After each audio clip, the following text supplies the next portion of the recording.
It's time to enter the drone zone with me, James Drone, aka Pure Ambient Drone. So hit that subscribe button, tap that bell, and get ready to synth on. Hey there, Synth Drones. Welcome to episode number 104 of Midnight Synthesizer Talk with me, James Drone, The voice of synthesizers. Yeah, baby, yeah. Okay, Superbooth 2021. Man, we've got some things to talk about. I can't get it all into this episode. There's a lot of modular stuff that came out this year, and I don't really cover modular on this channel. It's not my niche. But I do want to talk about some of the synthesizers that caught my attention. I might skip over some things that you are particularly interested in. And if I miss something, leave a comment below and tell me what it is, and tell all of us what it is and what you think about it. But let's start with Erica Synths. Okay, they have something called the Perkons. All right. And the Perkons is a drum machine. That's how they're billing it. It's really just an analog synthesizer, right? It's a hybrid. But it has 4 hybrid voices. So the engine, the sound engine, it's digital, but it has an analog multi-mode filter with overdrive. Now, I've seen this a lot in the last couple of years that synth companies are going the digital route and then running things through analog filters and some overdrive to give it some crunch and to give it some warmth and to give it some beef, okay? This is a 4-voice drum machine. They're billing it as, hey, the drum machine that is on steroids, if you will. And it has a sequencer, and this sequencer has a simultaneous control over all 4 percussion tracks. Each voice has 3 sound engine modes. It has a high pass, a band pass, and a low pass filter, and 8 controls for sound design.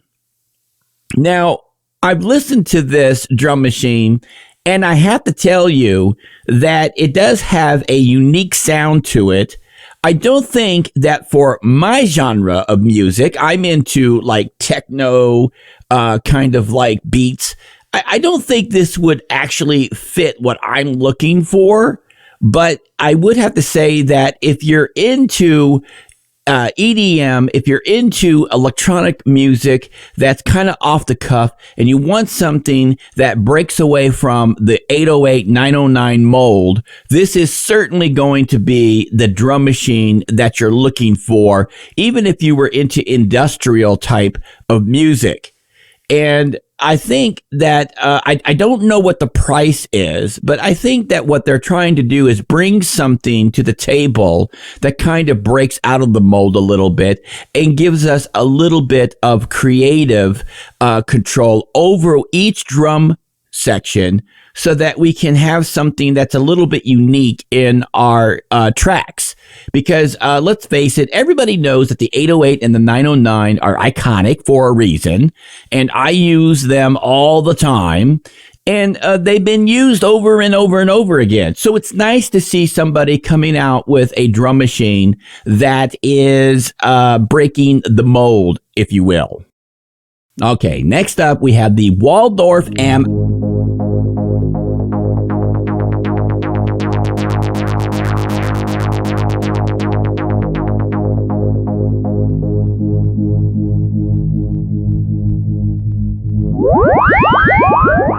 I've already covered some of these synthesizers, including this one, on my channel, but this is just a big summary edition of Midnight Synthesizer Talk. We're just going over Superbooth 2021, and the Waldorf M made a big splash, okay? People are very interested in the Waldorf M. It is a wavetable synthesis design, and it borrows, I believe, from the Quantum and the Iridium, which are pretty much the same synthesizer with different configurations, okay? And a lot of people have been reaching out to me and asking me, is it what Waldorf is doing with their M, okay, with their Waldorf M? and some of their other synthesizers, aren't they just kind of like taking apart the Iridium and building pieces of it and putting it out there as a separate unit? And the short answer is yes. I mean, I think they are. I believe that they built a flagship and now they're just piecing it off with more hands-on approach to each design. In other words, you can buy yourself an Iridium, but there's going to be somewhat of a menu diving experience as opposed to the M if you really want to get into the navigation of the wavetable synthesis. And so basically what they are doing is they're taking some of this stuff out of the main flagship and they're building them into separate components, and they're making them more accessible for you to design with. That's my take on it. That's the short of it. They're just kind of piecing it off. But before we go after Waldorf for this, let's understand that Roland, and I do love Roland gear. I love Roland gear. They do the same thing, okay? I've got the flagship Phantom 2019 edition, and it's fully loaded. It's got all kinds of good stuff in it. But you can buy a 707, an MC101, a TR6S, and you can get some of those features from the Phantom inside of their other smaller synthesizers. So this is a trend that synth companies are beginning to get into, and maybe they've always been into it in some way or another, but synth companies have realized, hey, if we build one big mega machine, we can piece it off and we can build little pieces of it and sell those as well. And this saves the company from having to build new technology or design new synthesis to put out there for people, because they've already got it in one big machine. And so if you're the kind of person who just wants to buy the whole package, like the Phantom, like I did, then you can buy the Phantom and you can get everything in it, or the Iridium, like I did, you can get everything in the Iridium. But what if you don't need all of those things? Then you would buy the smaller package. But the thing about Waldorf is that the last time I checked, and if I could be wrong on this, let me know in the comments. The last time I checked, I believe this thing was north of $2,000. And the Iridium isn't a whole lot more money than this price range. Okay, if this is going for $2,000, you might as well just go up a little bit. I think the last time I checked, I believe the Waldorf M was about $2,200 to $2,300 rounded up. And so I paid about $2,600, $2,700 for my, and I'm talking about $2,600, $2,700 for my Iridium. The Quantum is far more. It's in, I believe, in the $4,000 range, and prices are going up. You might as well just go up a few more $100 to get the full package, in my opinion, which is what I did. Okay, because I don't think you're going to get a whole lot more out of the M than you would just using an Iridium. But I'm sure that there's probably some bells and whistles that they might have put into the M that I'm unaware of that makes it worth somebody wanting to own that separate from the Iridium. But time will tell as more information comes out about these synthesizers. And getting back to splicing things apart and kind of like salvaging ideas from synthesizers, let's not forget that Korg also does that as well. A little bit off topic here, but the Nautilus, okay, that is just a cut down Kronos, all right? And then there's the Korg Op 6. Okay, that's just the FM engine pulled out and slimmed down from the Korg Kronos. But the big difference here is the price, okay? Even the Minilog XD is a slimmed down version of the Prolog, but the prices reflect what you're getting.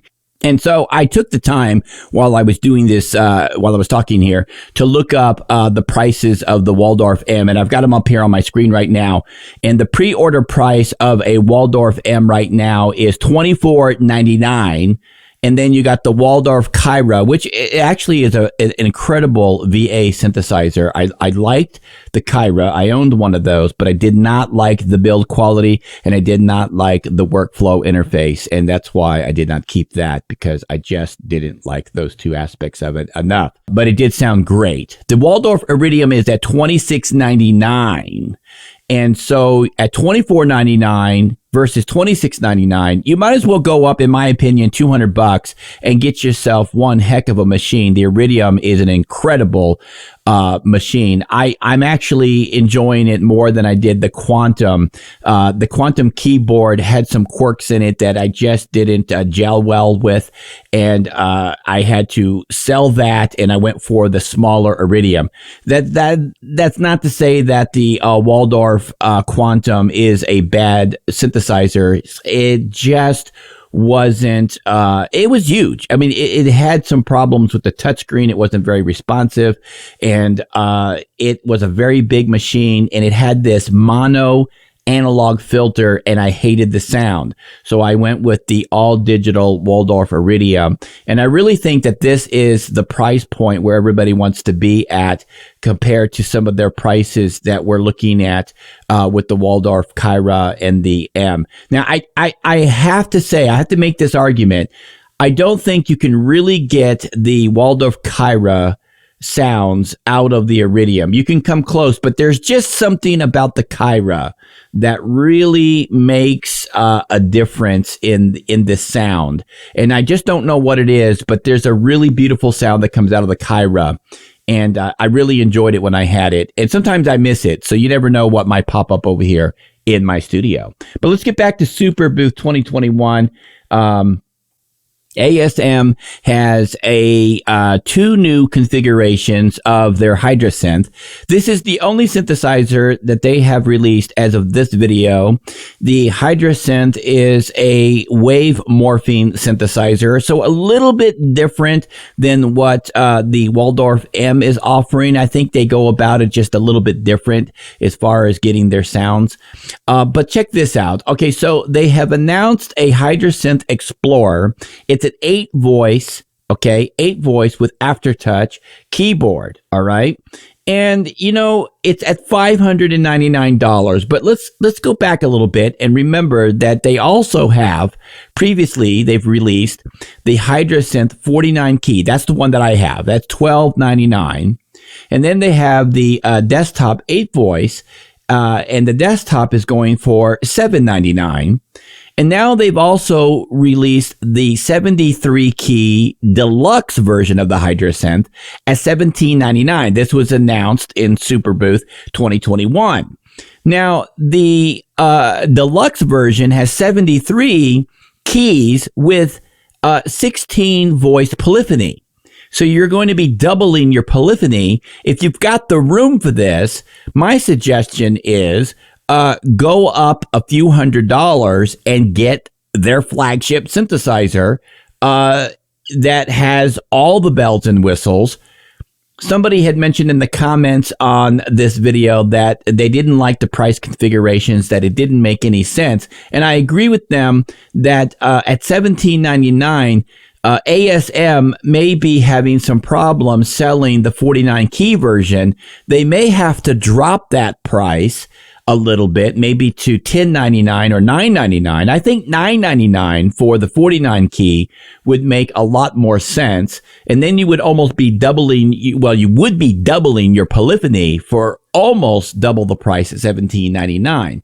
So if they could kick that down a couple of $100, maybe even $300, and get us down to $9.99 for the 49 key version, that would probably make more sense, because then you're going to have a $200 gap between the smaller synthesizers and then this big jump for a larger keyboard with double the polyphony. So then you're looking at $5.99, $7.99, $9.99, and then if you wanted the deluxe with the double polyphony with the larger key bed, of course that's more money to manufacture for them. $17.99 makes a lot of sense. So I think that's where the Hydrasynth people should be going. They should be lowering their 49 key version to $9.99. That's just my opinion, but you never know what a company can do.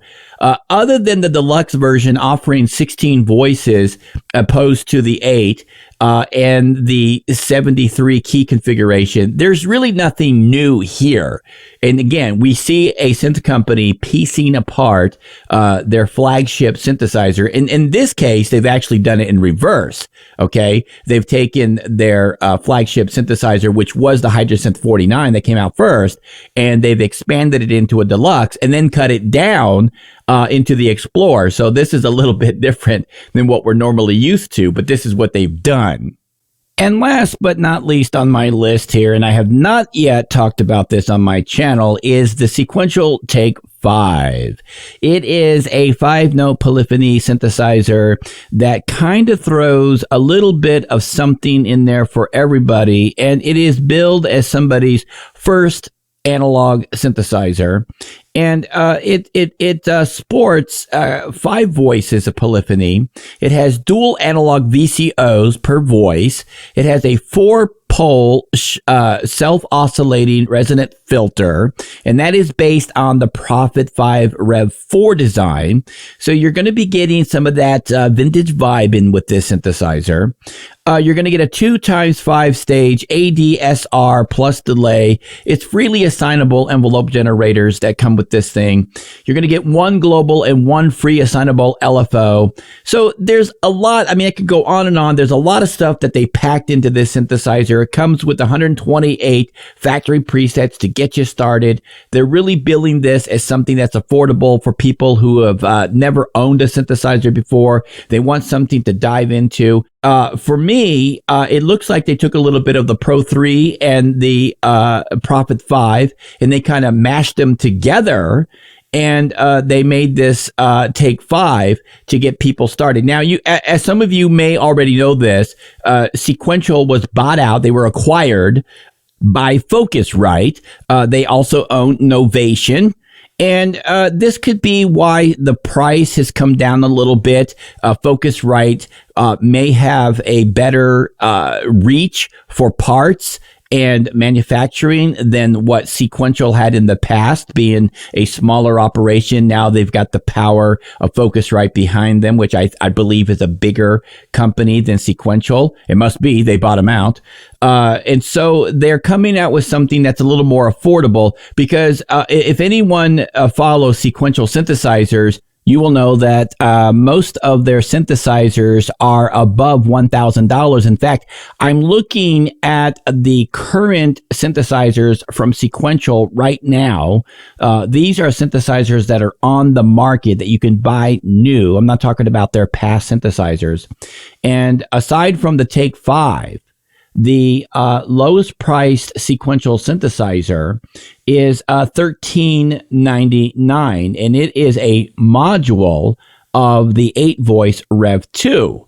And so you can get a Take 5 with a keyboard attached to it and some nice bells and whistles, VCO, for $12.99. And I think it would make somebody a great starter synth for the analog world, because a lot of people really don't get into synthesizers on the analog side of it with a whole lot of polyphony anyhow. So that's my take on Superbooth 2021. I know I missed a lot. I'd be here all day if I covered everything. And that's what the comment section is for. Let's have a civilized conversation in the comment section. And it's okay to disagree as long as we are civil about it. But tell me what you think about what I talked about here today, and some of the things that I did not talk about.